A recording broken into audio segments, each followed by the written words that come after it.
Corona काल में लागू हुए लॉकडाउन से देश की अर्थव्यवस्था गहरे संकट में है। आर्थिक मंदी ने अर्थव्यवस्था के सभी हिस्सों को झकझोर कर रख दिया है। नौकरी पेशा, छोटे मझोले उद्योग, व्यापारी, बिल्डर सभी अपनी देनदारी और घटती आमदनी से गहरे संकट में हैं। ऐसे में देनदारी में राहत के लिए आरबीआई ने मॉरेटोरियम का ऐलान किया था। पहले 3 महीने और फिर 3 और महीने बढ़ाकर कुल 6 महीने तक लोगों को ईएमआई चुकाने से राहत दी गई है। 31 अगस्त तक अगर आप चाहें तो किश्त दें और न चाहें तो ना दें, लेकिन इस स्कीम का जनता विरोध कर रही है। दरअसल मॉरेटोरियम पीरियड के बहाने बैंक ग्राहकों से अच्छा खासा ब्याज वसूल रहे हैं और आम आदमी को संकट के इस दौर में जरूरी राहत देने से हिचक रहे हैं। इस महामारी के काल में हर व्यक्ति एक दूसरे की मदद कर रहा है, तो यहाँ पर उच्चतम न्यायालय को, सरकार को और आरबीआई को कुछ सख्त कदम उठाते हुए बैंकों को इस प्रकार ब्याज लेने से रोकना चाहिए, जिससे कि जो लाखों परिवार इन लोगों पर आश्रित हैं वो शांतिपूर्वक अपना जीवन को इस बुरे वैश्विक काल में अपने आप को बचा सकें। अब आम आदमी की सारी उम्मीदें देश की न्यायिक व्यवस्था और सरकार पर टिक गई है। आरबीआई भले ही मॉरेटोरियम के जरिए इकोनॉमी में जान फूंकने की कोशिश कर रहा हो, लेकिन बैंकों के उदासीन रवैये से हर कोई परेशान है।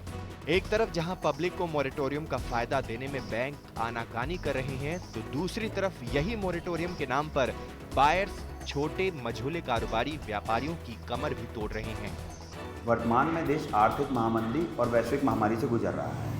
इस स्थिति में बैंकों का मॉरेटोरियम पर व्यापारियों और नौकरी पेशा लोगों से ब्याज लेना बिल्कुल नाजायज़ और गलत है, क्योंकि बैंक दोनों ही स्थिति में विन विन पोजीशन में रहते हैं। वो कम ब्याज दर पर लोगों से पैसा लेते हैं और मोटी ब्याज दर पर लोगों को पैसा लौटाते हैं, जिस स्थिति में उनकी स्थिति बहुत मजबूत होती है।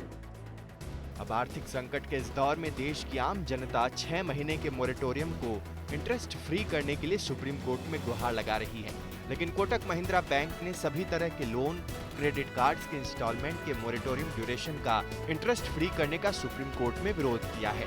इसके लिए दलील दी गई है कि बैंक पहले से ही घाटे में चल रहे हैं।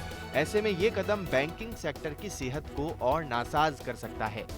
बैंकों की मनमानी मॉरेटोरियम तक सीमित नहीं है।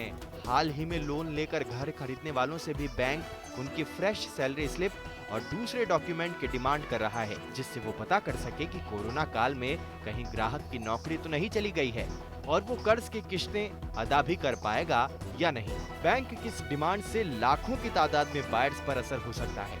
कई जगह वाकई में नौकरियां गई हैं और कई जगह सैलरी कट हुए हैं, लेकिन बैंक इस तरह की डिमांड करके आमदनी घटने का सबूत देकर उनके घर की अगली किश्त डेवलपर को देने से इनकार कर सकते हैं। इससे बायर पर दोहरी मार पड़ सकती है। बिल्डर को समय पर किश्त न मिलने पर एक अदद आशियाने का ख्वाब खतरे में, तो वहीं दूसरी तरफ लेट पेमेंट होने पर बिल्डर के ब्याज वसूलने का खतरा बढ़ सकता है।